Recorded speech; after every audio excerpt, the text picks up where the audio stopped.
développement des infrastructures en Afrique, fondement des chaînes de valeur continentales, et nous invitons sur scène le colonel-major Salissou Mahaman Salissou, ministre de l'Équipement et d'Infrastructures du Niger. Merci de bien vouloir prendre place.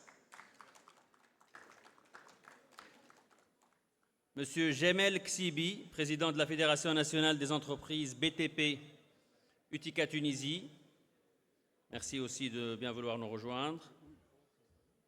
Prenez place. Monsieur Mamadou Nialen Bari, PCA du Transguinéen projet Simandou. Nous vous invitons de bien vouloir prendre place sur scène. Monsieur Thierry Katembouimbala, coordinateur principal. Nous vous prions aussi de bien vouloir nous rejoindre sur scène. Monsieur Khaled Latresh, directeur général des ponts et chaussées, en remplacement du ministre tunisien de l'Équipement et de l'Habitat. Et son Excellence, Monsieur Issam Jom'a Etmouni, ministre de l'Habitat et de l'Aménagement du territoire libyen. Ce panel ministériel sera modéré par Madame Nora Kafando, présidente du Forum Afrique-Afrique. Avec vos salutations, s'il vous plaît. Madame la modératrice, je vous laisse la scène et bon panel à toutes et à tous. Merci beaucoup. Bonjour à tout le monde. Mesdames et messieurs, distingués invités, bonjour. Je tiens tout d'abord à remercier le comité d'organisation du FITA 2026 pour m'avoir associé à cette illustre activité, illustre rencontre continentale. À travers cette marque de reconnaissance, c'est tout le Burkina Faso, mon pays, que vous avez honoré. Je suis Nora Kafando, je suis présidente d'un tout jeune forum qui s'appelle le Forum Afrique-Afrique. Et nous avons l'ambition, à travers ce forum, de permettre à l'Afrique de parler de souveraineté économique et de champions continentaux. Je suis aussi entraîneur d'excellence parce que j'accompagne des leaders, hommes et femmes, à la transformation intérieure pour un leadership plus impactant. Mesdames et messieurs, distingués invités, l'Afrique est aujourd'hui à un moment décisif de son histoire. On ne cessera pas de le dire. Riche en ressources, en talents, en opportunités, son défi n'est plus de produire, mais de transformer, de connecter et de créer davantage de valeur. Au cœur de ces transformations se trouvent les infrastructures. Elles ne sont pas un secteur parmi tant d'autres, elles sont le socle qui vont permettre de non seulement produire, de transformer localement, mais surtout de transporter efficacement et de donner accès aux différents marchés.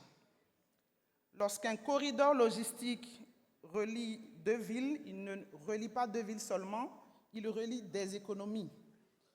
Alors c'est dans un contexte marqué par d'importants besoins d'investissement, des enjeux de financement et une forte ambition d'intégration africaine que cette question se pose, celle des infrastructures. C'est tout l'enjeu de ce panel. Que dis-je? Il ne s'agit pas d'un panel vu la qualité des intervenants. Il s'agit d'un écosystème africain qui est représenté ici à travers nos illustres panélistes. Alors, rapidement, la forme que cela va prendre, je vais tout de suite rejoindre mes panélistes et permettre à ce que chacun puisse prendre la parole pour parler des spécificités de son pays. Ensuite, nous allons donner la parole environ une dizaine de minutes à chaque panéliste, puis l'occasion sera donnée aux participants qui souhaitent poser quelques questions rapides si nous sommes toujours dans les temps. Ensuite interviendra une petite synthèse et le mot de la fin. Donc sur ce, je vous demande d'acclamer encore, d'applaudir pour les panélistes pendant que je les rejoins.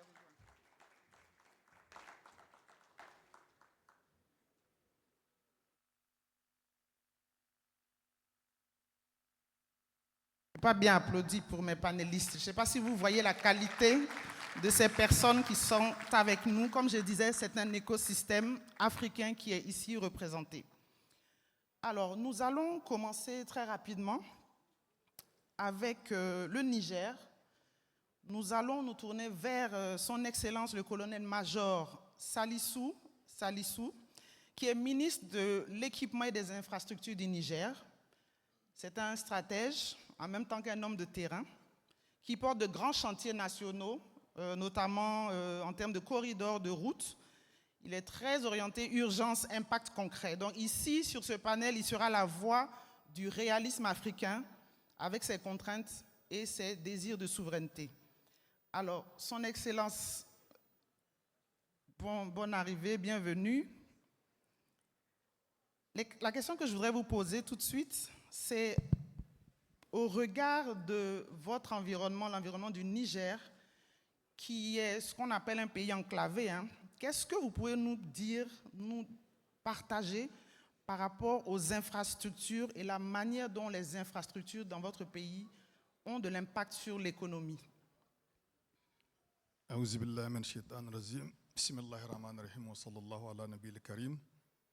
Merci beaucoup pour cette opportunité que vous nous donnez.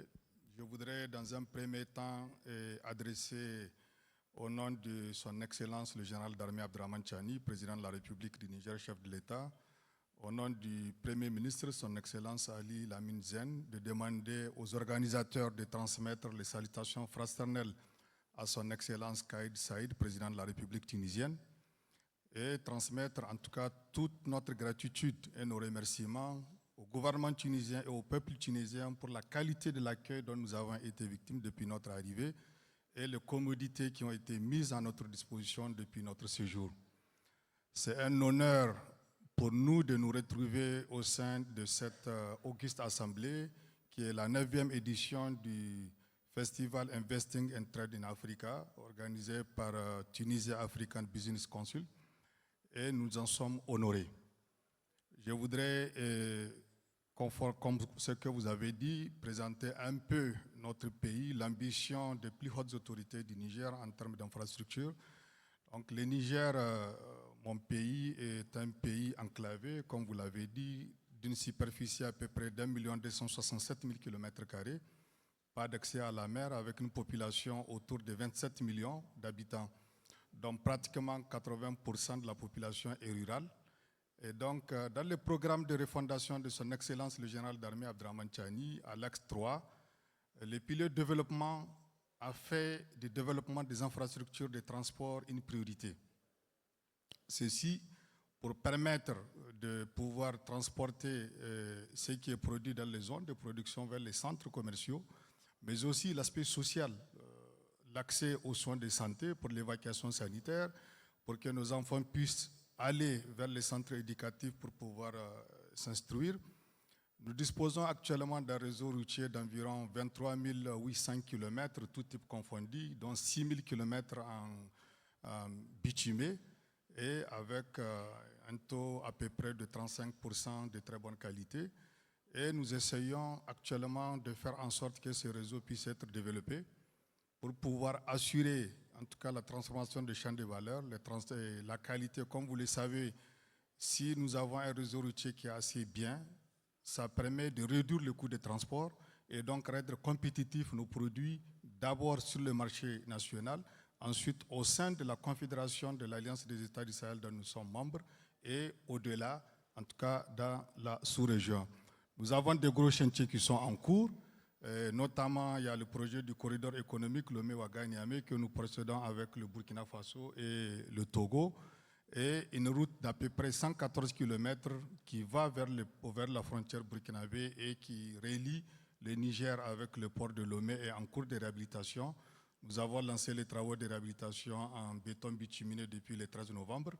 Nous sommes en train de finaliser les procédures pour le centre-est du pays, une route d'environ 234 km qui relie Maradi-Zander en centre pour relier en tout cas vers le nord. Nous sommes également en discussion avec des partenaires pour que la transformation de la route transsaharienne soit une réalité et que ce soit un corridor qui nous relie avec le nord vers l'Algérie pour là aussi développer le commerce et pouvoir assurer en tout cas la transformation telle que voulue par les plus hautes autorités.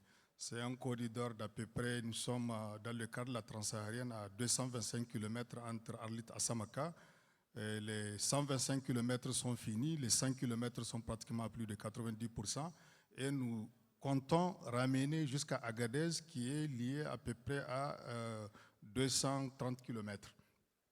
Nous envisageons également, dans le cadre du partenariat, faire venir les rails. Parce que les routes bitumées, certes, assurent les transports, mais pour encore aller dans la réduction des coûts, surtout que nous envisageons, dans le cadre de transformation des ressources minières que nous avons, l'installation de beaucoup d'industries, il faut développer les rails qui permettent de transporter beaucoup sur une grande distance et à un coût réduit pour augmenter là aussi la compétitivité.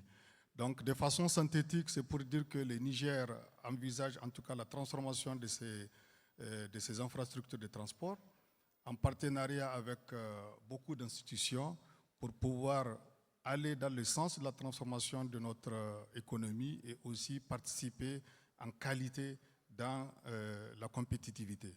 Merci.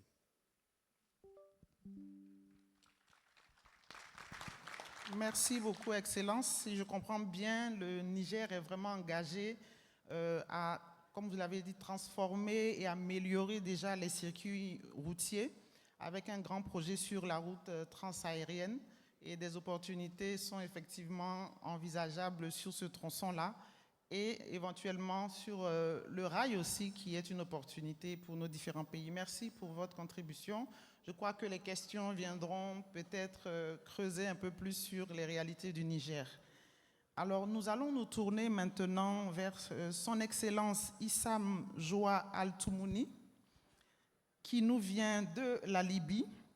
Il est ministre de l'Habitat, de l'Aménagement du territoire de la Libye. C'est un homme qui œuvre activement à la reconstruction de son pays pour faire de la Libye un pont entre l'Afrique et le bassin méditerranéen.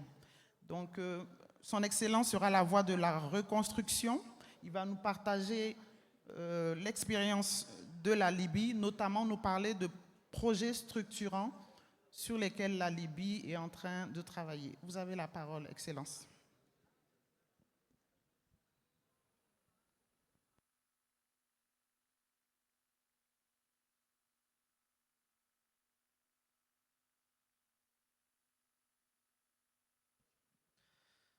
بسم الله والصلاة والسلام على رسول الله. مهندس عصام جمعة تموني، وزير الإسكان والتعمير من دولة ليبيا. ليبيا الآن بعد الصراعات، وقبل كل شيء نعتذر من الإخوة، نشكر دولة تونس حكومة وشعبا على رحابة الترحاب، جزاهم الله خير. وأحيي فيهم هذه المبادرة التي تقوم على نشر الاستثمارات داخل العمق الأفريقي عن طريق الشمال الأفريقي. وأعتقد أن الآن آن الأوان أن تنهض قارة أفريقيا لتكون من الدول المتفوقة بإذن الله. طبعا عن دولة ليبيا، لدينا أو نطمح في إنشاء أو العمل على تجارة العبور ما بين الشمال الأفريقي والعمق الأفريقي. طبعاً يتلخص في عدة نقاط مهمة وجوهرية. أولاً فيما يتعلق بتجارة العبور، وهي الطريق سواء كانت مع الشقيقة تونس وليبيا تحديداً، حتكون فيه تجارة عبور عن طريق الشمال جنوب. وأيضاً مستهدف من هذا الأمر أن يكون هناك مناطق حرة ومناطق صناعية في الجنوب الليبي، ليكون هدفها وأساسها الهجرة الغير شرعية أو التقليل من الهجرة الغير شرعية التي تأتي من الجنوب إلى الشمال. كذلك فتح آفاق أخرى في التعاون مع دول الجوار، سواء كانت النيجر، تشاد، السودان، مصر، تونس، الجزائر. التقليل من عبء العمالة أن تكون يعني نسب هذه الدول المجاورة حيكون لها فرص كبيرة جدا في دولة ليبيا بإذن الله. الأمر الآخر والمهم أن الاستثمار، أعتقد أن نحتاج إلى شركات حقيقية للدخول في الاستثمار في ليبيا لتتمتع هذه الدولة، لما تتمتع هذه الدولة من موقع استراتيجي هام ومهم جدا جدا، سواء كان تجارة العبور ما بين أوروبا وأفريقيا، أيضا توفير عمل ملائم لدول الجوار. وأعتقد أن هذا سيقلل كثيرا من الهجرة الغير شرعية من الجنوب إلى الشمال. بارك الله فيكم.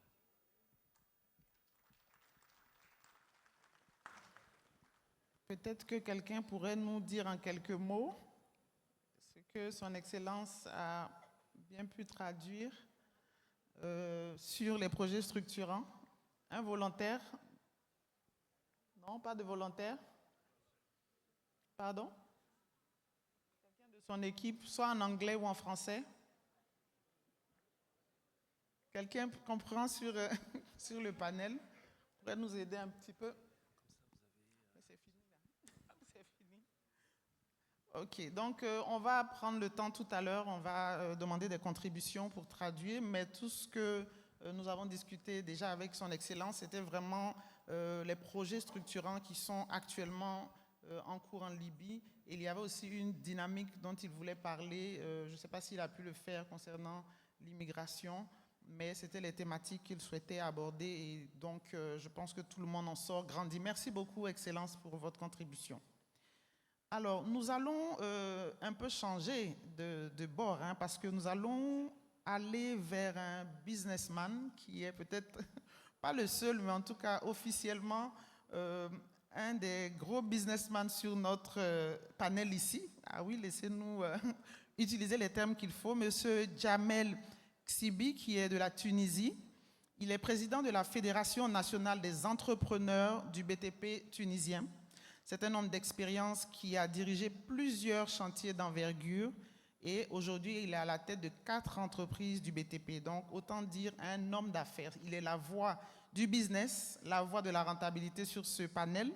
Et nous aimerons justement vous entendre par rapport à tout ce que vous entendez sur les infrastructures dans nos différents pays. Quel est l'apport du secteur privé? Qu'est-ce que le secteur privé peut et apporte au jour d'aujourd'hui dans les différents pays africains au niveau des infrastructures? Bonjour. Bismillahirrahmanirrahim. Merci beaucoup pour cette présentation un peu trop élogieuse. Oui, effectivement, je suis le président de la Fédération des établissements des BTP, c'est-à-dire pas seulement les entreprises de BTP, mais aussi tous les microcosmes, les bureaux d'études, les bureaux de contrôle, les laboratoires et tout ça, tous les services liés au BTP en Tunisie. Lorsqu'on parle du secteur privé dans l'infrastructure, ce n'est pas une option. Ce n'est pas une option. L'objectif, c'est que doit être que l'Afrique se construit par elle-même. Elle-même, c'est-à-dire par son secteur privé. Les besoins sont immenses. Monsieur le ministre de l'équipement tunisien tout à l'heure a donné quelques chiffres. 600 millions d'Africains qui n'ont pas encore accès à l'électricité, 400 millions qui n'ont pas accès à l'eau, 700 millions qui n'ont pas encore accès au service d'épuration des eaux. 800, je crois, qui ne sont pas liés à une route à 2 km. Donc, les besoins sont énormes. Mais pas seulement les besoins. Qui va construire? Je pense que c'est là la question. C'est bien, construire une route, c'est très bien. Pour voir de l'eau potable, c'est même vital. Mais qui le conçoit? Qui les entretient? Qui les construit? C'est ça l'enjeu principal à mon sens. L'Afrique ne mobilise maintenant que 5% de son potentiel hydroélectrique. 5%. L'Afrique a 60% du potentiel mondial de l'énergie solaire. Vous imaginez un peu les ressources dont on dispose. Donc le problème n'est pas seulement un problème de ressources. Le problème, c'est un modèle. C'est le modèle que nous voulons.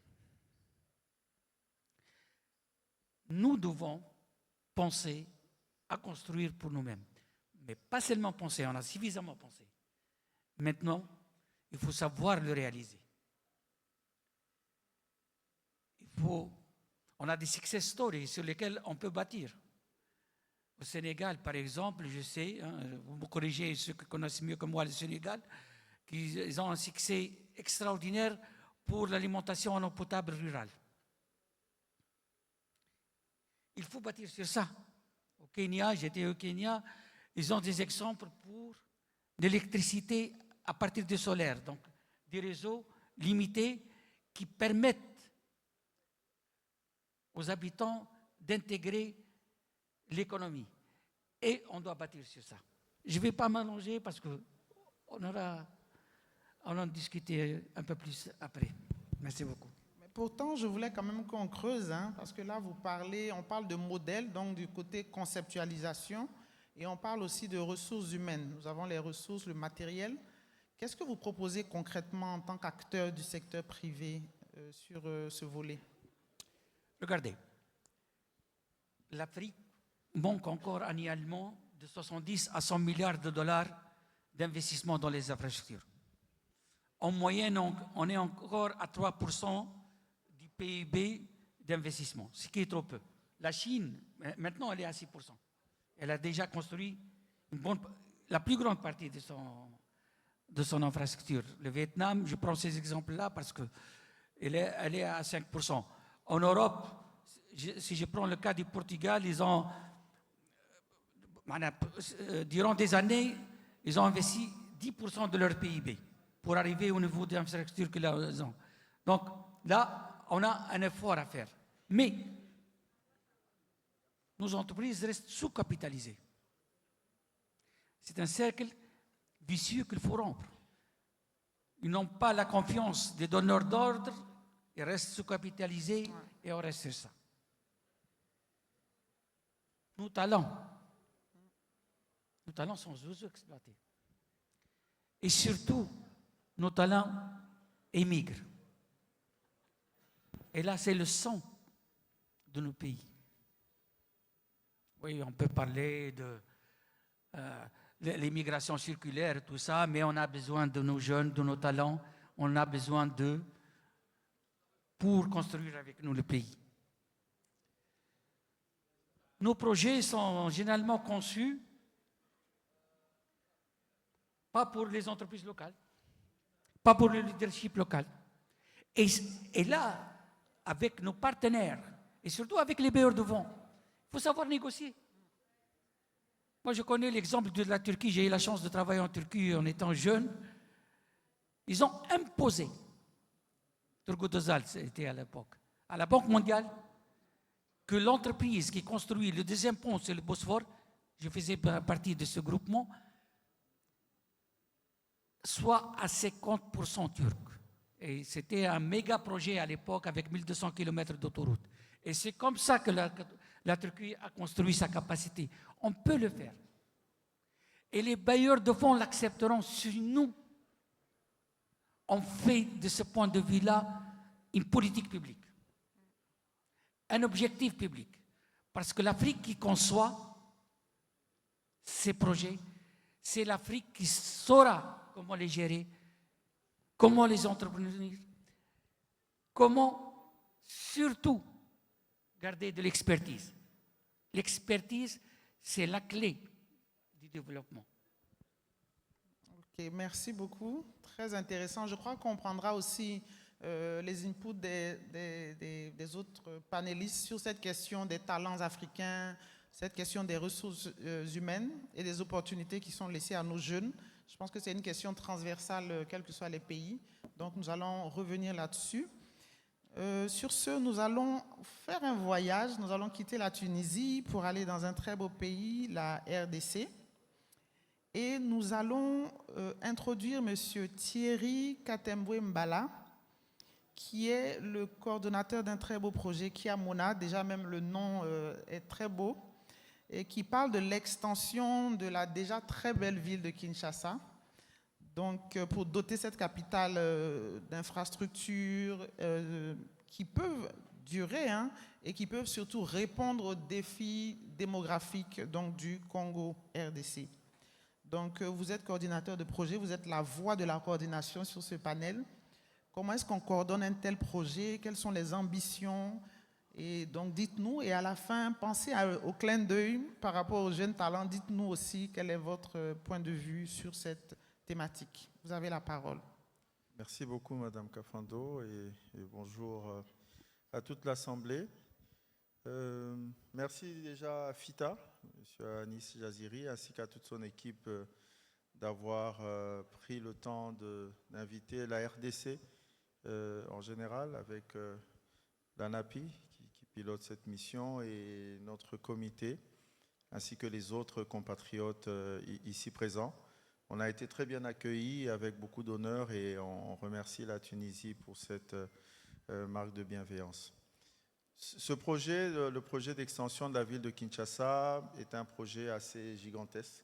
C'est un projet transversal qui part sur plusieurs, pour ne pas dire presque tous les secteurs de la vie. C'est la construction d'une nouvelle ville. Dans la ville, il y a tous les segments.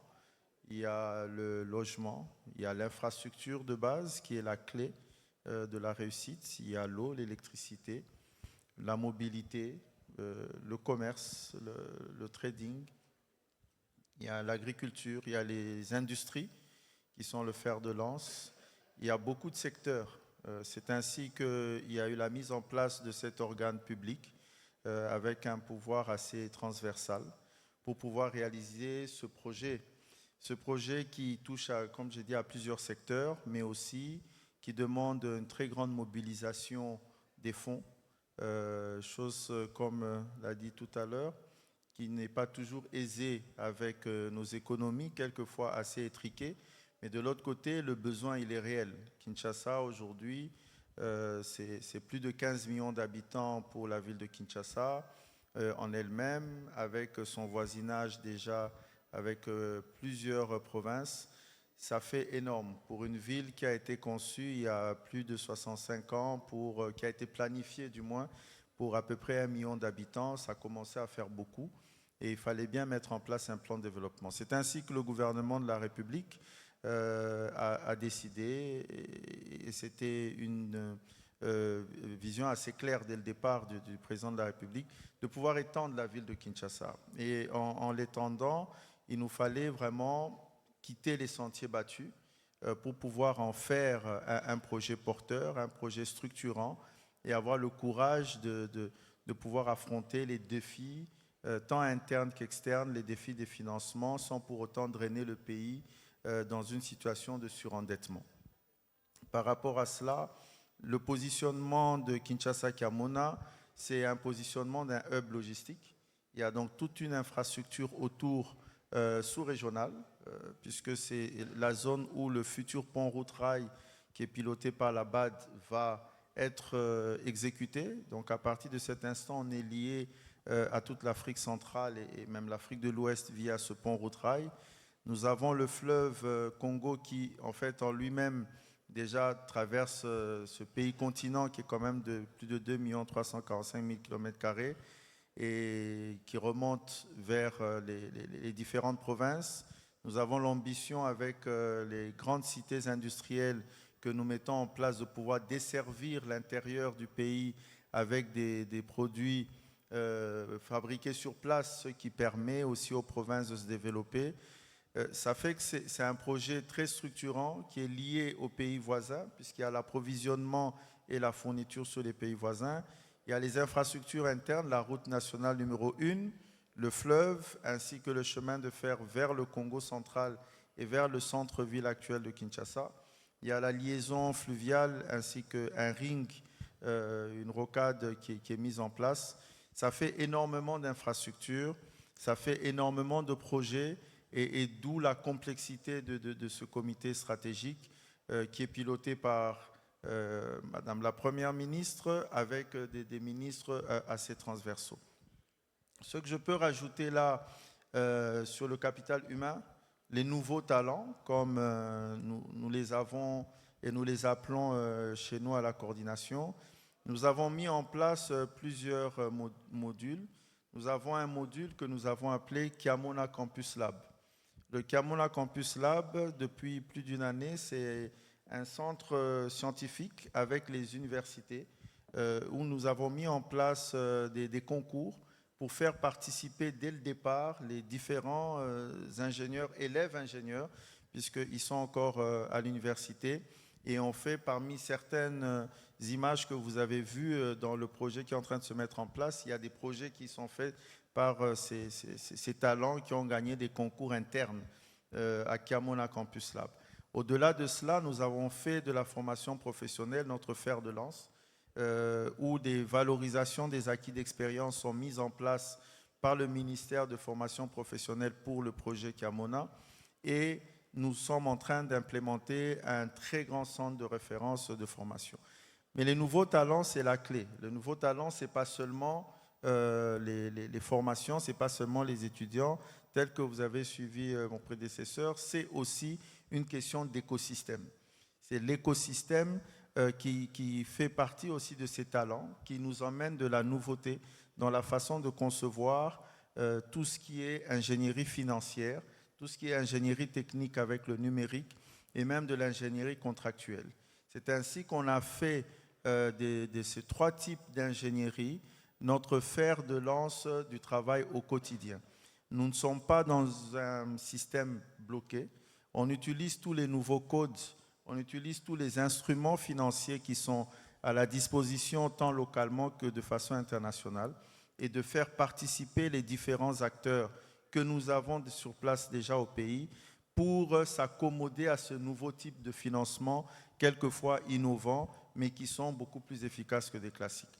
Voilà, il y a énormément à dire tant sur les nouveaux talents que sur la complexité ou la transversalité de ce projet. Ce n'est pas un projet immobilier, c'est un projet structurant, c'est un projet de développement qui, au regard des instructions, des orientations des hautes autorités, devrait servir aussi de modèle toute proportion gardée pour l'ensemble de la République. Je vous remercie. Merci beaucoup. Merci pour votre contribution. Dans le programme, je crois qu'il y a un panel qui est dédié à la formation professionnelle, donc ces questions pourront être aussi creusées. Mais c'est aussi bien d'avoir le regard, la vision des différents pays qui sont représentés ici. Merci beaucoup, Monsieur Katembwe Mbala. Merci. Nous allons revenir en Tunisie. Quel beau voyage! Nous allons revenir en Tunisie et nous allons recevoir maintenant Monsieur Khaled Latrache, qui est le directeur général des ponts et chaussées de Tunisie. Nous avons l'honneur de l'avoir. Il représente le ministre, son ministre de tutelle. Donc, Monsieur Latrache, soyez le bienvenu, même si vous êtes chez vous. D'accord, merci. Donc, merci, madame. nous avons plaisir à vous recevoir sur ce panel. Alors, nous voudrons avoir votre regard, parce que vous êtes justement sur la thématique précise même hein, qui nous guide hein, sur ce panel. Alors, quelle est la vision de la Tunisie par rapport aux infrastructures et sa valeur ajoutée sur l'économie en général? Merci madame, bonjour tout le monde. Merci à la bonne organisation confiée au FITA. Effectivement, donc, je veux vous parler sur 8 points thématiques concernant donc, l'infrastructure en Tunisie et la coopération africaine. Primo, donc, je vais vous donner une petite la situation concernant le réseau routier et pistes en Tunisie, évolution et état actuel. Comme vous le savez, donc, le réseau routier tunisien, c'est un réseau parmi le plus développé donc, en Afrique. Et ça, c'est le fruit donc, de décennies d'investissement continu pour l'intégration territoriale et le désenclavement des régions. C'est un réseau aussi, le réseau national comprend autoroutes, routes nationales, routes régionales et routes locales, ainsi qu'un maillage des pistes rurales reliant les zones agricoles au pôle économique. Donc, depuis l'indépendance, l'État tunisien a accordé une importance stratégique aux infrastructures routières pour garantir la mobilité des personnes et des marchandises. Malgré les multiples contraintes budgétaires et les effets de changement climatique, le réseau demeure globalement performant et essentiel au développement régional et aux échanges avec les pays voisins. À propos donc du développement de l'infrastructure routière en Tunisie, quels sont les défis et les facteurs de réussite? La Tunisie donc a opté pour une vision stratégique de long terme portée par l'État, avec l'appui des institutions financières internationales et des compétences nationales et ingénierie. Donc certainement, il y a beaucoup de défis majeurs relevés, tels que l'augmentation du trafic, la pression budgétaire, l'entretien des réseaux existants, des contraintes géographiques, climatiques et les hausses du coût du matériau d'une façon générale, essentiellement pendant les dernières années.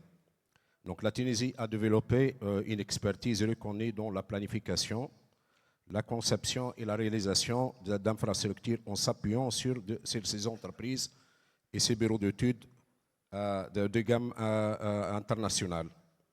Donc il y a un partenariat avec les bailleurs internationaux et l'introduction progressive de nouvelles méthodes de gestion, de suivi et de maintenance des infrastructures. Les réseaux routiers tunisiens, est-ce qu'ils répondent aux besoins des pays? Donc certainement oui ou non. Donc ils jouent un rôle fondamental dans l'économie nationale et la cohésion territoriale, l'échange entre les régions, le transport des marchandises, comme je l'ai dit, accès aux services publics, soutien aux activités industrielles et touristiques. Certainement, il y a des mutations économiques et démographiques imposent une nouvelle génération d'investissements tels que la saturation de certains axes autour des centres urbains et les zones portières. Également, donc, nous avons apporté une importance pour la sécurité routière et la résilience donc, face notamment au changement climatique qui connaît le monde, constituant désormais des priorités majeures. Également, donc, on est en face à un défi actuel, c'est essentiellement de pouvoir moderniser les réseaux, l'entretenir durablement et l'intégrer dans une vision multimodale de la mobilité et de la logistique. Je vais vous parler aussi pour certains projets, de grands projets qui ont été réalisés, des projets qui sont en cours et des projets qui sont programmés. Donc la réalisation emblématique, il s'agit des ponts de Radès, la Golette, qui est considérablement amélioré, qui a considérablement amélioré donc, la fluidité du trafic dans le Grand Tunis et a renforcé la liaison avec les zones portières. Le développement d'un réseau autoroutier reliant les principales régions du Nord, des centres et du Sud, qui va faciliter certainement les échanges économiques et l'intégration territoriale de la Tunisie aussi avec les pays voisins. Des projets en cours, on est en train donc de réaliser de l'extension donc des autoroutes vers les régions intérieures et la modernisation des routes nationales stratégiques et la réalisation des futurs tels que le pont de Bizerte. Le pont de Bizerte est considéré comme un ouvrage avec ses spécificités. C'est le premier ouvrage qui est en train de se réaliser et le premier de ce genre en Afrique. Et le deuxième dans le monde, ce n'est pas du point de vue longueur ou bien du point de vue largeur, portée, etc., mais compte tenu donc de spécificités techniques. Donc certainement, donc, ces projets, certainement, donc, Monsieur le ministre donc, du Niger a été reçu hier par notre ministre Et on a parlé donc sur pas mal de points, certainement pour les projets des ponts de Bizerte. Vous aurez l'occasion d'être invité pour participer à l'inauguration de ce grand projet. Donc je reviens pour dire que pour les projets qui sont en cours, donc il y a développement de corridors aussi économiques et logistiques reliant donc les ports, les zones industrielles et les plateformes pour renforcer notamment donc la position de la Tunisie comme étant un hub régional Europe, Maghreb, Afrique. Finalement, c'est une plateforme donc, qui peut faciliter les échanges entre les pays africains subsahariens et les pays maghrébins et aussi les pays européens. Donc, on ne peut pas ignorer certainement les grands projets. Il s'agit, là, c'est la route transsaharienne. Donc, c'est un projet qui a été annoncé en Alger depuis 1966 et qui intéresse pratiquement 6 pays. Il prend naissance donc à Alger et finit à Lagos au Nigeria avec des branches telles que la Tunisie, la Libye, passe aussi par le Niger et la Libye aussi et le Mali. Donc, c'est l'un des projets les plus ambitieux de connexion continentale en Afrique. C'est un axe donc stratégique reliant plusieurs pays, comme je l'ai dit, va faciliter les échanges entre l'Afrique du Nord et l'Afrique subsaharienne. Pour la Tunisie, donc c'est une opportunité majeure pour renforcer son ouverture vers le marché africain et développer les flux logistiques, commerciaux et industriels. Les raccordements donc permettra de soutenir donc les exportations tunisiennes et vice-versa, et de favoriser les investissements et de créer de nouvelles dynamiques de coopération régionale. Au-delà de l'économie, c'est une portée sociale, humaine importante à favoriser la mobilité, les rapprochements des peuples africains et le développement des régions traversées. La contribution, je vais vous parler aussi à propos de la contribution tunisienne au projet africain. Comme tout le monde le sait, donc, en Tunisie, nous avons un savoir-faire reconnu en études, ingénierie, gestion de projets et réalisation d'infrastructures routières.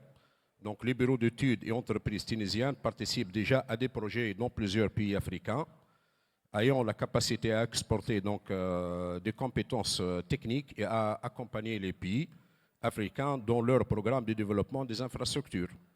La coopération repose sur le partage d'expertise, la formation des cadres techniques, l'assistance à maîtrise d'ouvrage, des études techniques et réalisation des projets structurants.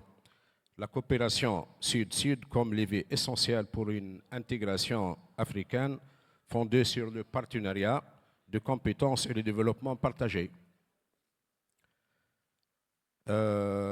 Concernant le développement routier, est-il suffisant?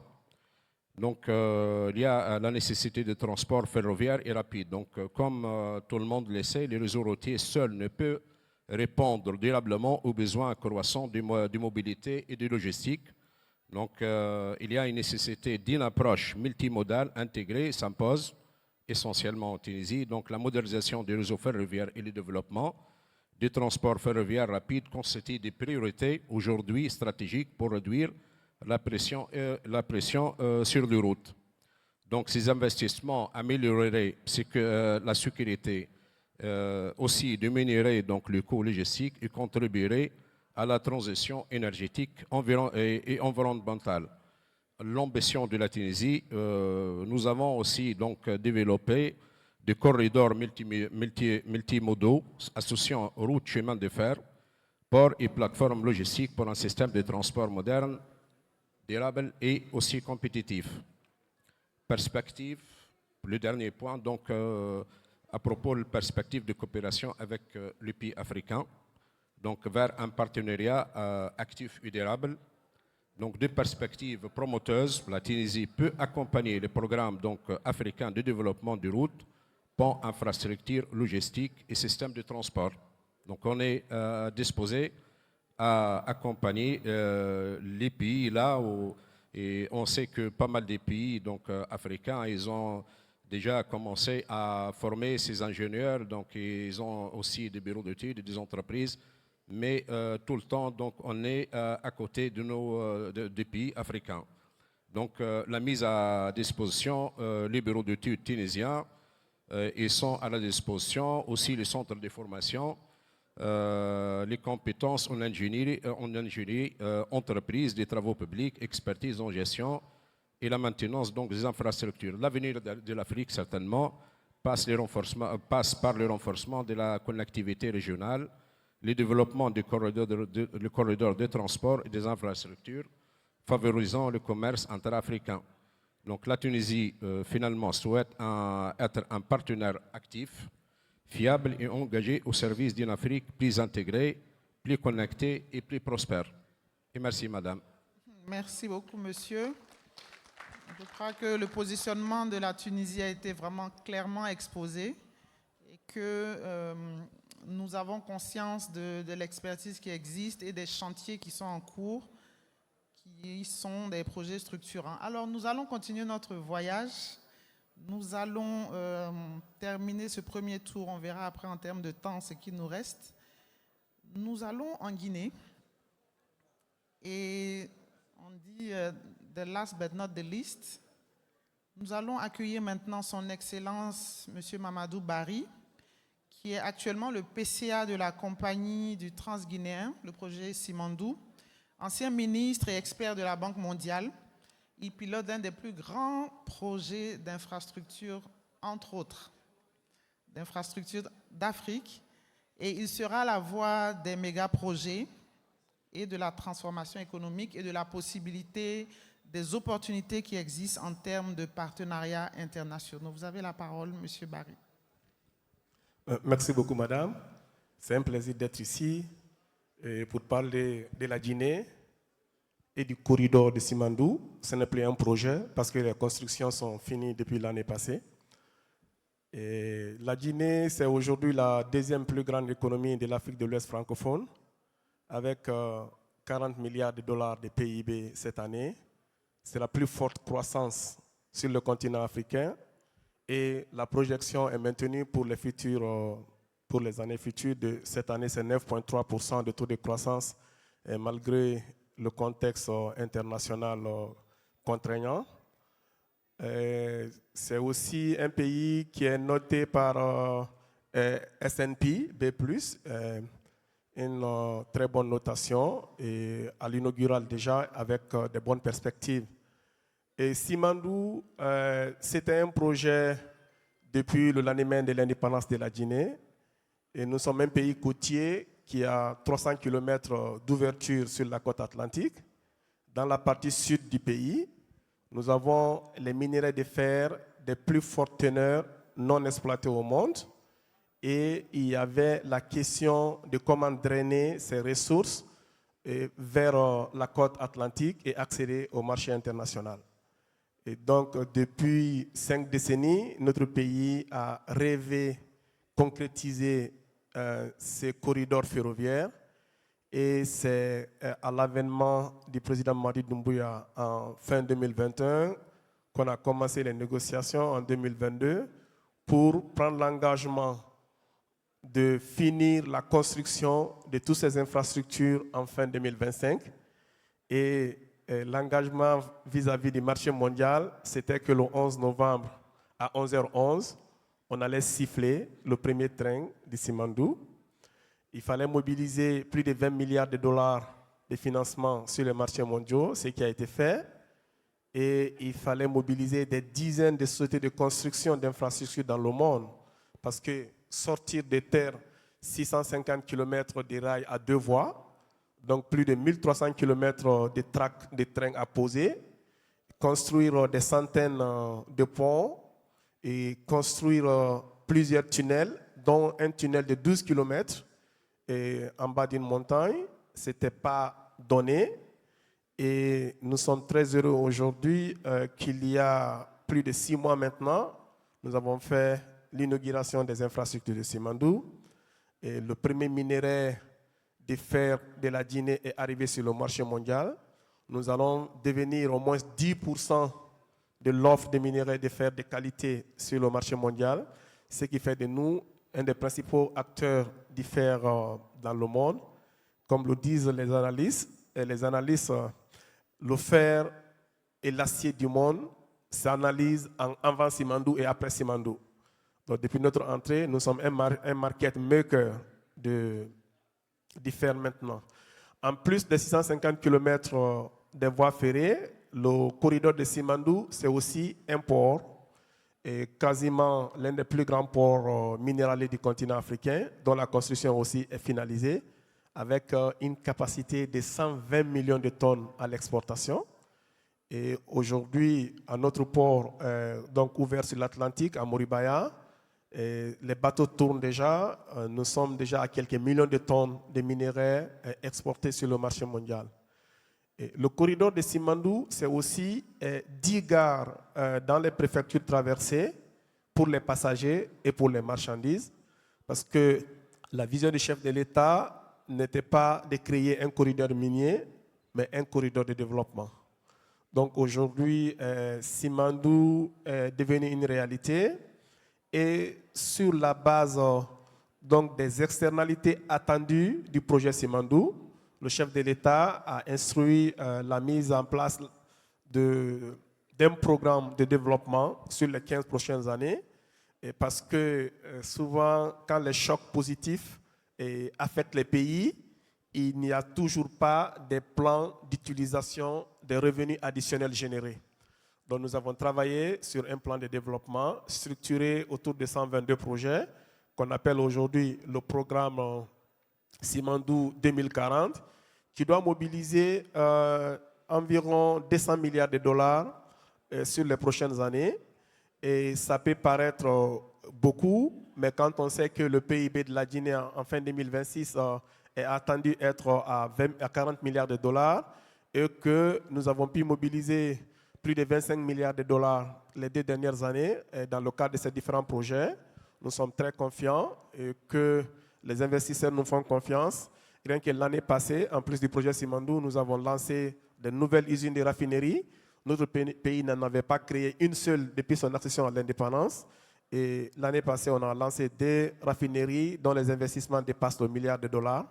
Donc aujourd'hui, les investisseurs font confiance en la Guinée parce que simplement nous savons où nous voulons aller. Nous avons mis en place des équipes très jeunes. Et je rappelle que j'étais dans un gouvernement où, quand j'ai entré au gouvernement, j'avais 36 ans. Il y avait des ministres qui étaient moins âgés que moi, pas une seule ministre. Hein. Moi aussi, j'avais mes petits frères dans le gouvernement.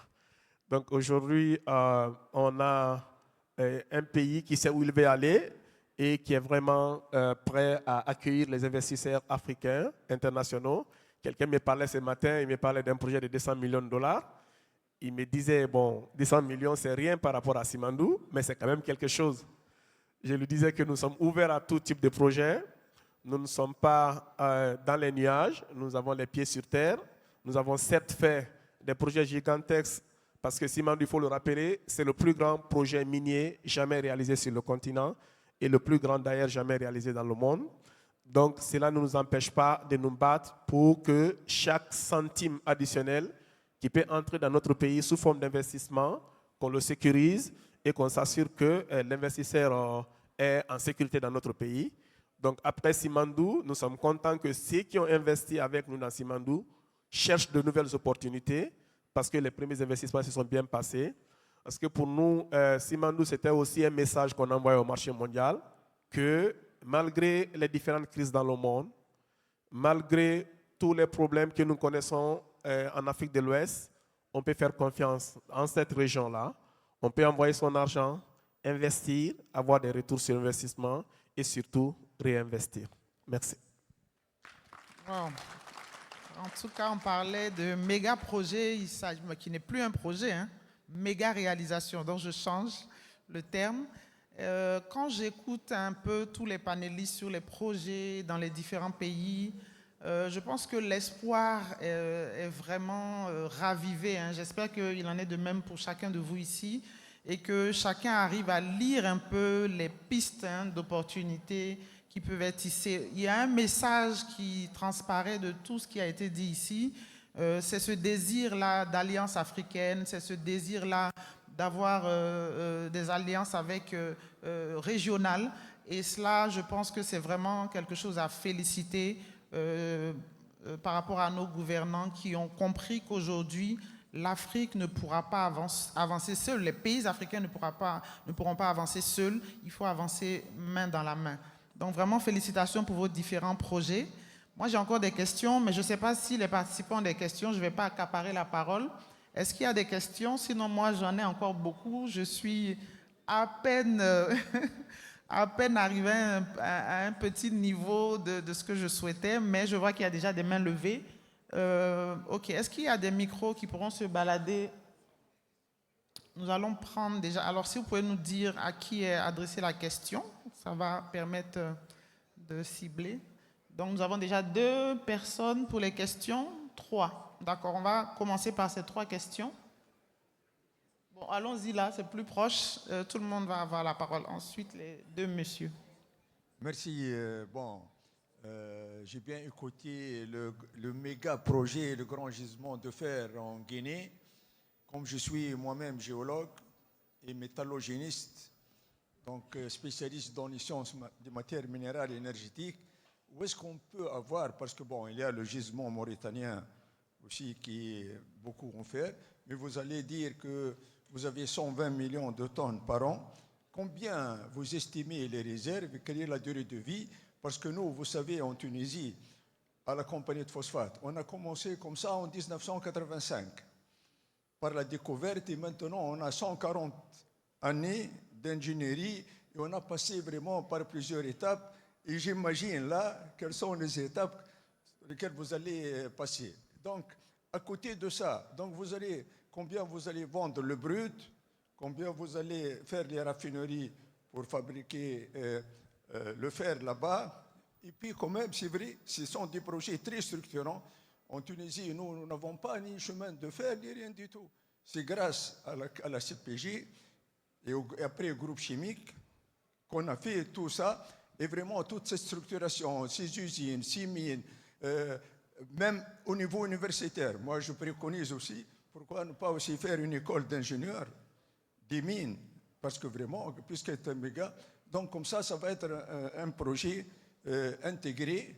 Et j'imagine, parce que nous, comme je vous dis, on a 140 années d'industrie minière, depuis la découverte en 1985, et c'est en Tunisie qu'ils ont commencé les cartes géologiques, et puis bon, les lavages, les flottations, l'enrichissement, les transformations, tout ça. Et juste une chose, quel est le minerai? C'est de l'enchérite, c'est l'hématite, quel est le niveau porteur? Parce que nous, en Tunisie, le fer, ça existe dans le Crétacé, je dis ça, c'est dans l'Aptien, et puis après dans le Miocène. Et il y a des liaisons. Donc vraiment, c'est fantastique, puisqu'elle a dit, on est ravivé, donc c'est fantastique de faire ce voyage, tout ça est très intéressant. Et je vous remercie. Merci beaucoup pour la question. Oui, il faut y aller directement. Merci beaucoup. Et les géologues sont très passionnés. Quand ils prennent la parole, c'est toujours intéressant. Et je peux vous dire rapidement que les 120 millions de tonnes par an, nous avons une capacité de plus de 100 ans d'exploitation. Et donc, nous ne faisons que commencer. Les infrastructures aussi qui sont construites sont multi-usagers. Cela veut dire que ce n'est pas seulement les clients des mines de Simandou qui vont utiliser ces infrastructures. Il y a d'autres clients qui doivent utiliser ces infrastructures. Et il y a déjà certaines discussions qui ont commencé dans ce sens-là. La transformation, oui, c'est prévu dans le projet. Donc, le business plan pour l'acierie ou l'usine de pellets est quasiment finalisé. Et nous sommes sur les dernières discussions.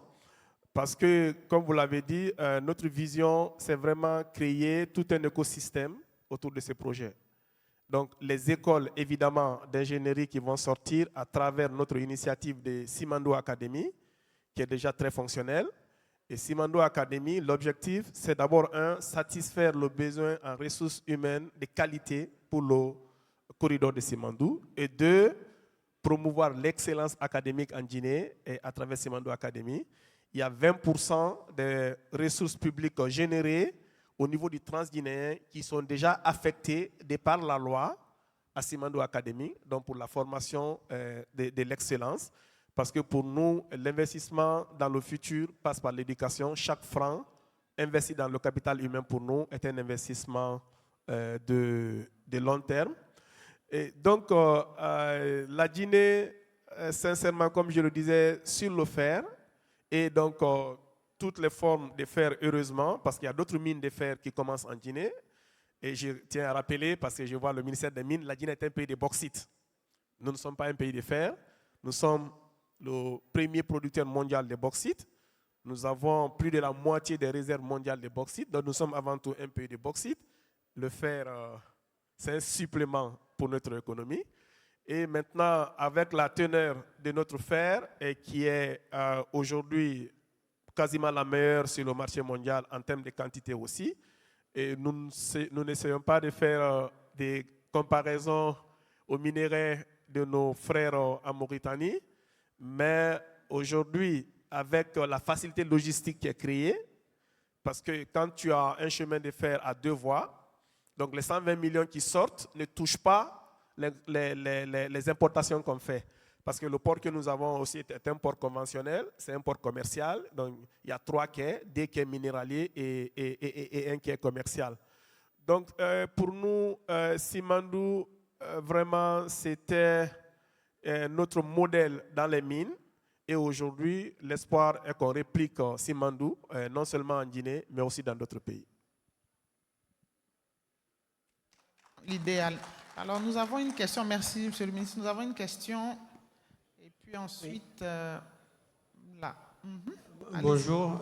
J'ai une question pour Sijamel qui a évoqué l'interaction entre la souveraineté et les bailleurs de fonds internationaux et comment des acteurs publics africains plus conscients de leur capacité de négociation pourraient imposer des choix souverains plutôt que d'accepter un peu des choix ou des stratégies qui viennent de l'étranger. Ma question, c'est par rapport au déséquilibre, on va dire, en termes de capacité, que ce soit évidemment la capacité financière, mais même technique, entre ces bailleurs de fonds et les acteurs publics africains, que ce soit des entreprises publiques ou des ministères.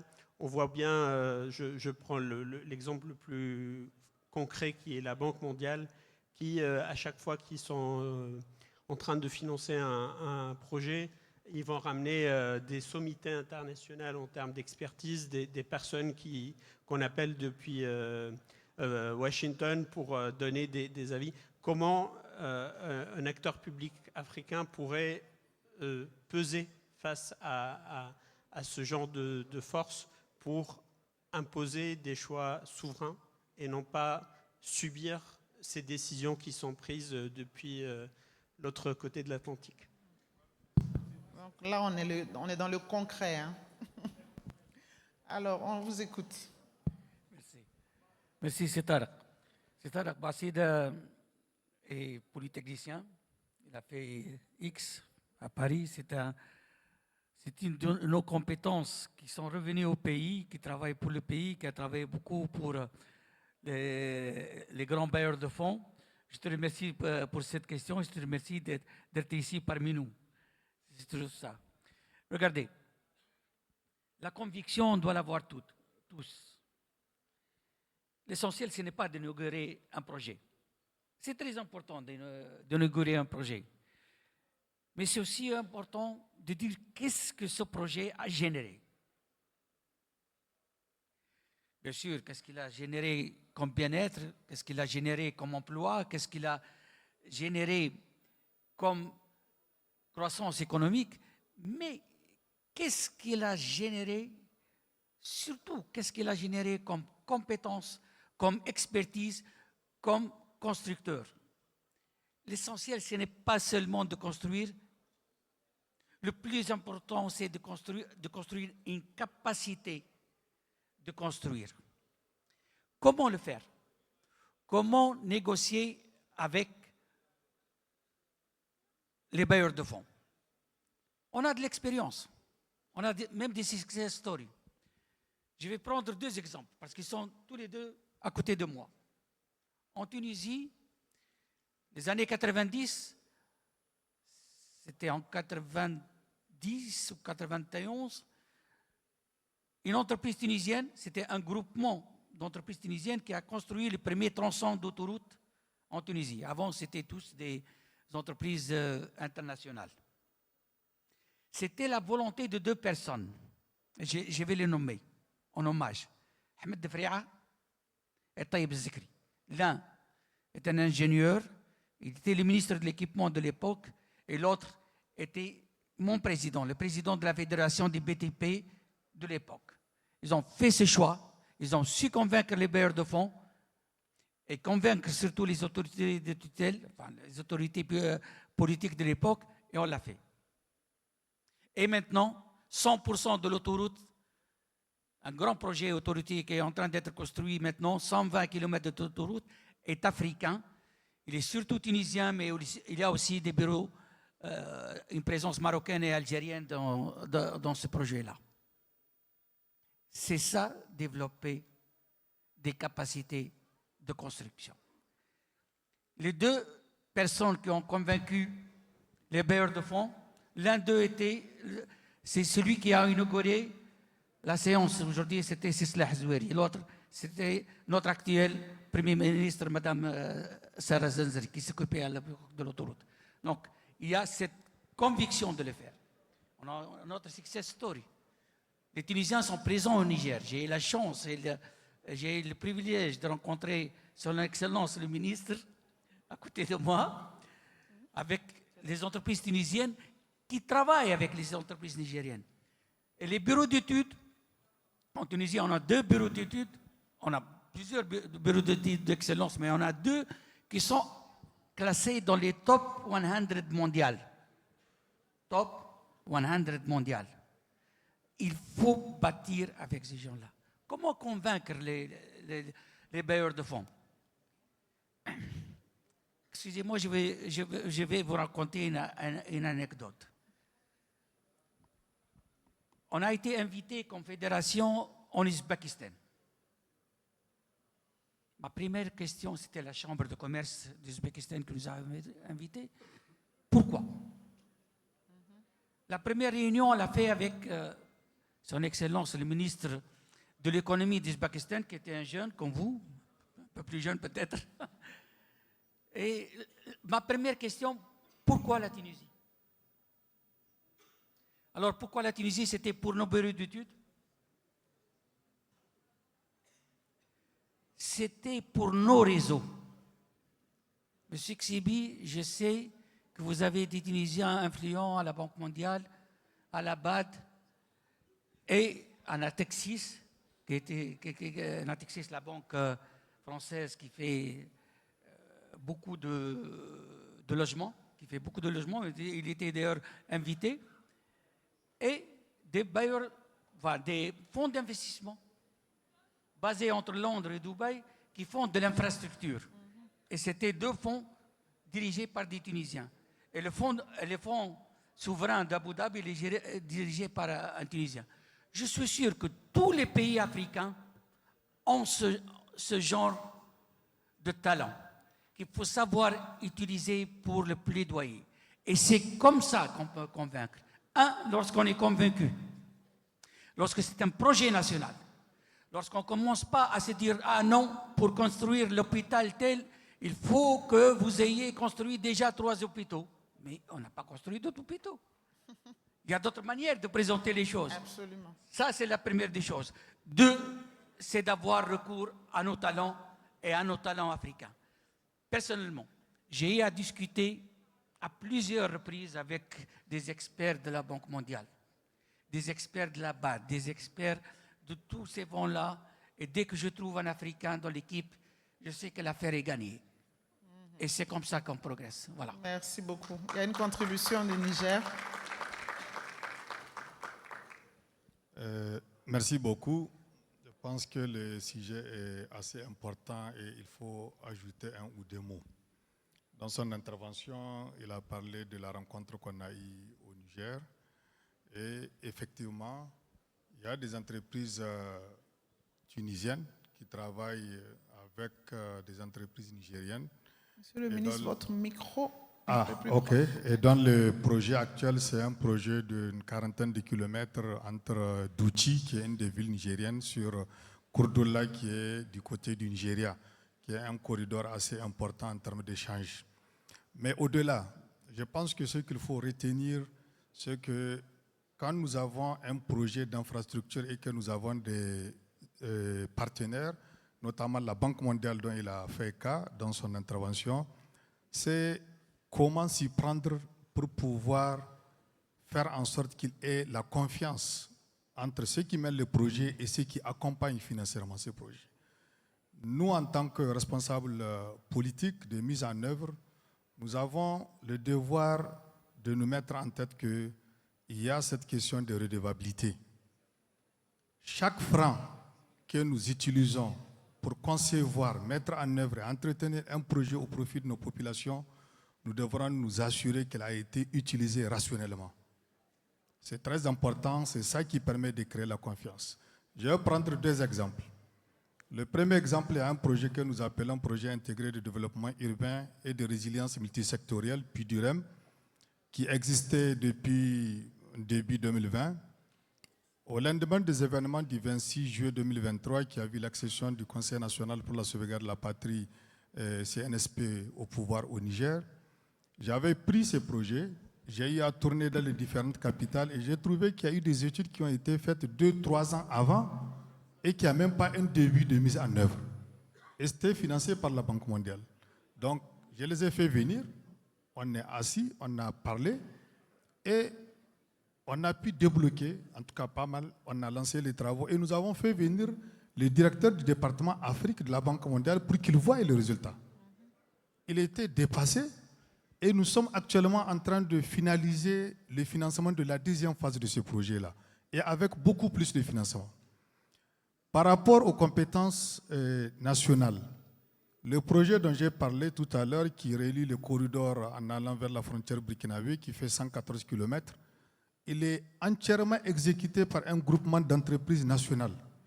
Entreprise générale de travaux publics et de bâtiments, EGBTP, et je de croire le PDG doit être quelque part, qui est nigérien, et une entreprise qu'on appelle Maoré, qui est aussi nigérien. Et c'est financé par la Banque mondiale. Alors, dans les discussions, comme il l'a dit tout à l'heure dans son intervention, les expériences similaires.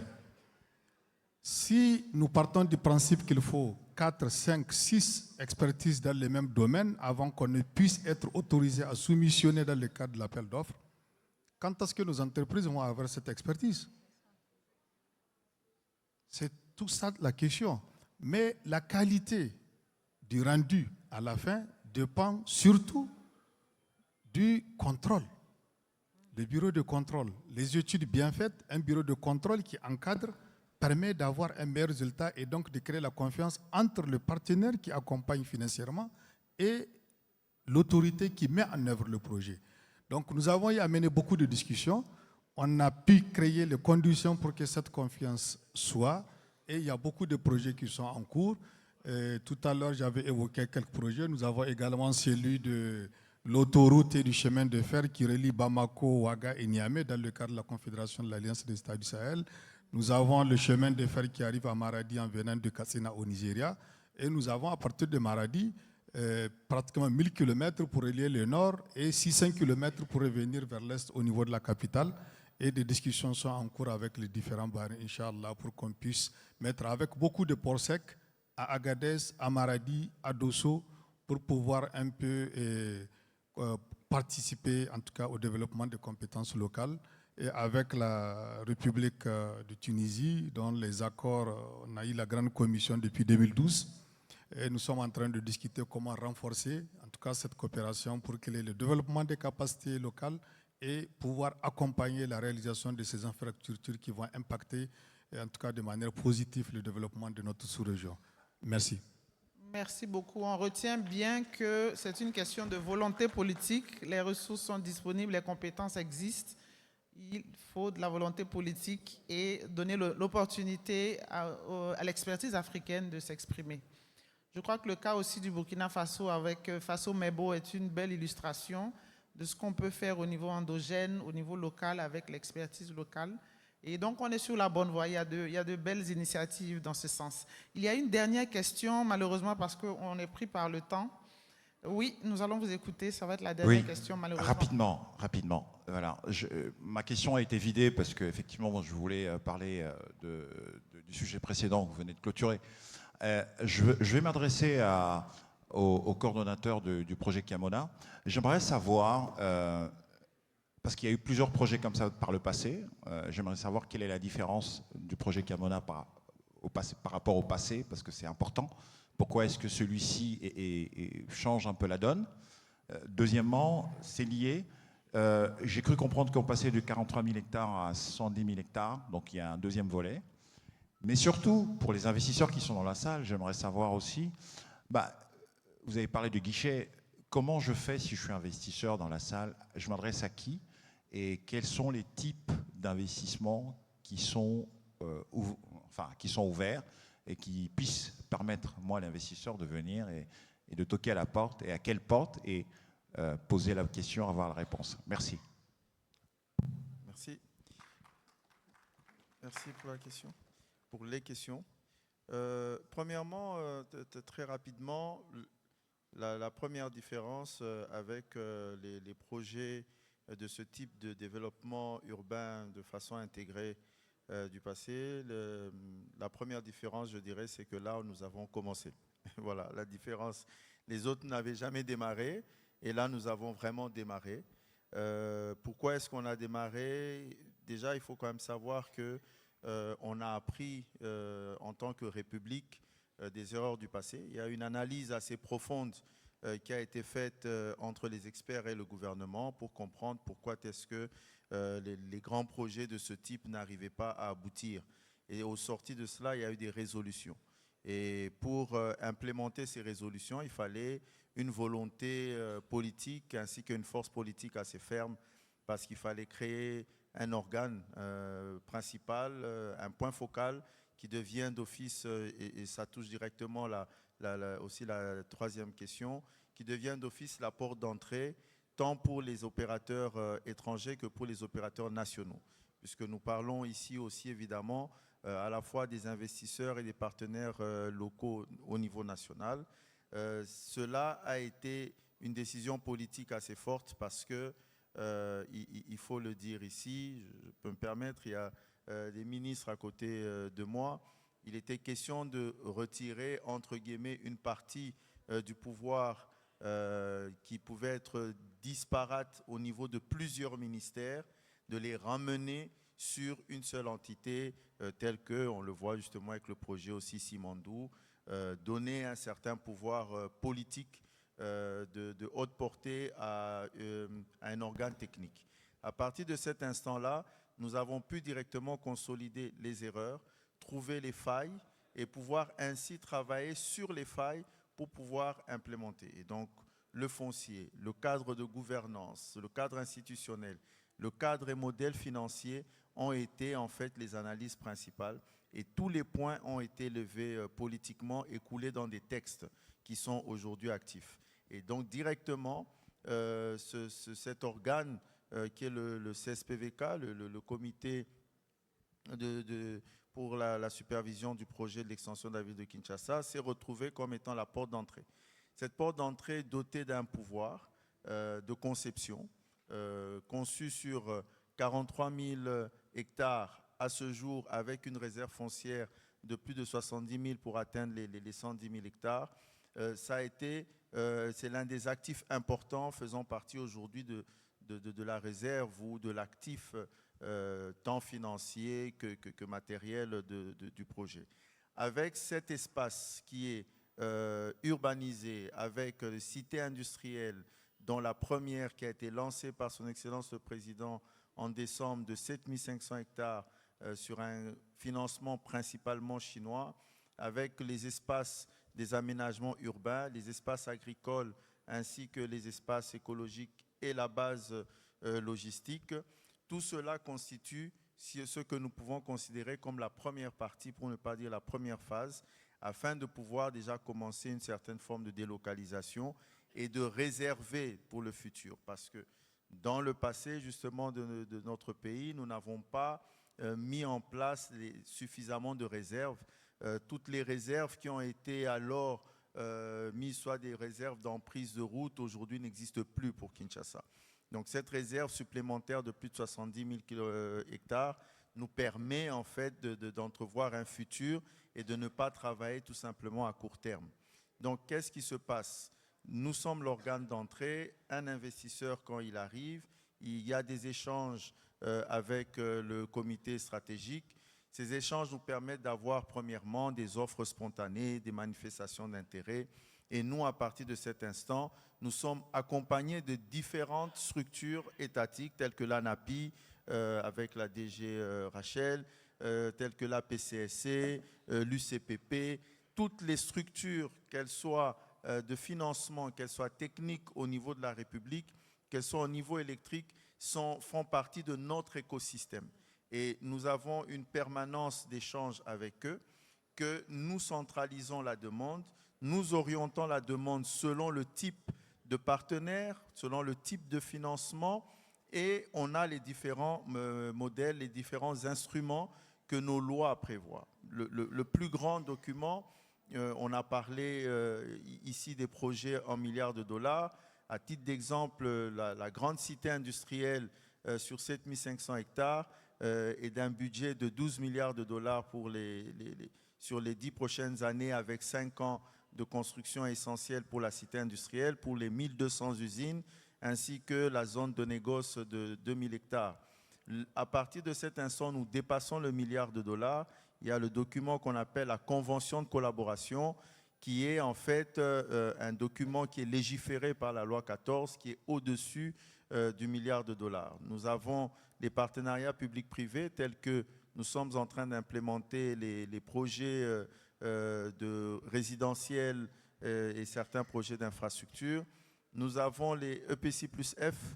Nous avons réussi déjà à structurer sur des financements français avec BPI France pour des levées de fonds sur EPC plus F. Nous avons les investissements directs tels qu'on l'a aussi sur des projets agricoles et ainsi que sur des projets électriques. Nous avons d'ailleurs dans la salle ici une des sociétés congolaises qui fait partie de ceux qui vont développer les 1000 mégawatts d'électricité dont nous avons besoin sur les 10 prochaines années. C'est un exemple de résilience et pour répondre par rapport au talent, je crois qu'il y a 2 sociétés congolaises sur une quinzaine de développeurs en électricité. On a mis en place un cadre permanent, une sorte de guichet unique, parce qu'il faut savoir qu'en RDC, il y a la libéralisation totale pour l'eau et l'électricité. Ce sont les différents outils, et il y en a plusieurs que nous mettons sur la table. Les facilités, les incitations fiscales, elles sont assez importantes. Je me répète, il y a l'ANAPI, il y a les conventions de collaboration. Ce sont des modèles que nous pensons être d'attractivité, et j'insiste, tant externe qu'interne, parce qu'aujourd'hui, il y a un gap qui doit être relevé. Ça fait partie de nos missions aujourd'hui, c'est que la RDC passe pour l'année 2026 à un PIB nominal de 123 milliards de dollars, mais 9e ou 8e économie africaine. Mais pour cela, il y a des gaps qui doivent être comblés dans l'impact sur la population et sur le développement de nos villes. Avec ce type de PIB, nous devrions être capables d'avoir une capacité de levée de fonds assez importante. On a vu toute l'ingénierie financière qui se propose ici en Tunisie, mais on voit aussi le bel exemple de Simandou qui a réussi quasiment une levée de fonds sur 50% de leur PIB. C'est vraiment quelque chose que je félicite à la Guinée. C'est très fort quand on sait qu'il y a beaucoup de limitations sur FMI, puisqu'on est en train d'en parler. Et donc, je comprends que de façon antérieure, il y a eu une grosse capacité de négociation pour lever certains targets, certains plafonds qui sont mis dans les financements, chose que nous devons faire Et comme nombreux de mes collègues le savent, c'est un combat quotidien avec le gouvernement pour essayer de casser ces plafonds. Il n'est pas normal, je veux le dire, pour un pays qui est en proie et besoin d'énormément d'infrastructures. Nous ne sommes qu'à 20% de dette de PIB et ça va chuter. On va passer peut-être à 15% à fin 2026. À quoi cela sert d'être superbement moins endetté, mais de ne pas avoir toutes les infrastructures nécessaires? Donc, il y a toutes ces capacités, tant au niveau de levée de fonds, il y a toutes ces ouvertures pour les sociétés étatiques nationales et internationales basées en RDC, puisqu'en nous parlant de cette économie, il y a quand même aussi les sociétés qui appartiennent aux étrangers, mais de droit congolais, qui sont aujourd'hui cet écosystème que nous essayons de rassurer dans notre plateforme. Ce que je peux dire par là, c'est que demain, nous avons un side event spécial pour Kinshasa Kiamona, et ainsi que pour la RDC avec l'ANAPI juste avant nous, et puis juste après pour Kinshasa Kiamona, on pourra aller encore plus dans les détails, en profondeur de ces questions. Mais c'est vraiment aujourd'hui une stratégie qui prend de l'ampleur, qui fonctionne, et on voit qu'on a des beaux exemples aussi sur lesquels nous pouvons nous inspirer en Afrique. Merci beaucoup. Merci, merci. Comme monsieur l'a dit, il y a l'opportunité d'aller plus en profondeur. Malheureusement, nous allons devoir nous arrêter pour les questions. Je vais demander à son Excellence le ministre de Libye s'il veut bien dire quelques mots pour clôturer ce débat. Il n'a pas beaucoup parlé. S'il peut essayer de clôturer, nous dire un dernier mot qui va servir de conclusion pour ce panel.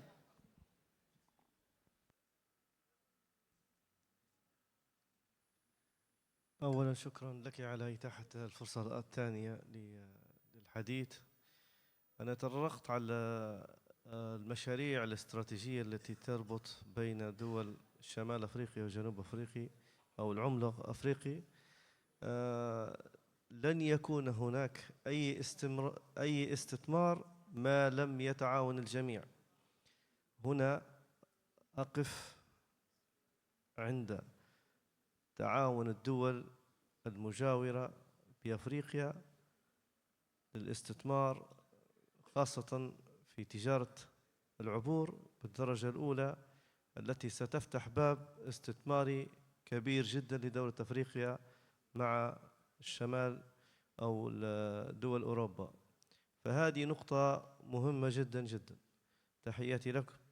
لن أطيل، فتعاون الجميع مطلوب، والبحث على مشاريع استثمارية كبرى تؤدي الغرض في أن يكون هناك استقرار أمني في دولة أفريقيا بالكامل، وتكاتف الجميع سيأتي بنتيجة كبيرة جدا بإذن الله. تحياتي.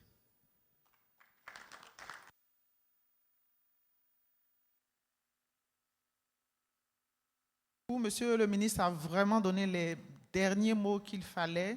Il en appelle à la coopération africaine, il en appelle aux projets qui vont permettre aux différents pays de se mettre ensemble pour construire l'Afrique. Sur ce, nous allons remercier grandement par vos applaudissements nos panélistes qui ont pris le temps de parler des différents projets, et je crois que l'espoir est encore permis et que c'est un beau panel pour ouvrir vraiment ce FITA. Chacun a pu percevoir des angles qu'il pourra optimiser. Et donc, je vous dis merci encore une fois. Sous vos applaudissements, nous allons dire merci à nos panélistes. Merci beaucoup. Nous félicitons encore une fois tous nos panélistes et nous les remercions pour la qualité des échanges. Une photo de groupe du panel, si vous permettez. Une photo de groupe du panel ministériel qui, rappelons-le, a porté sur le développement des infrastructures en Afrique, fondement des chaînes de valeur continentale. Oui. Alors, il y a le side event sur Simandou aussi, ce soir à 14h. Il ne faut pas hésiter, il y aura Simandou, Kiamona, donc vous serez servis en termes de détails. Merci. Merci beaucoup.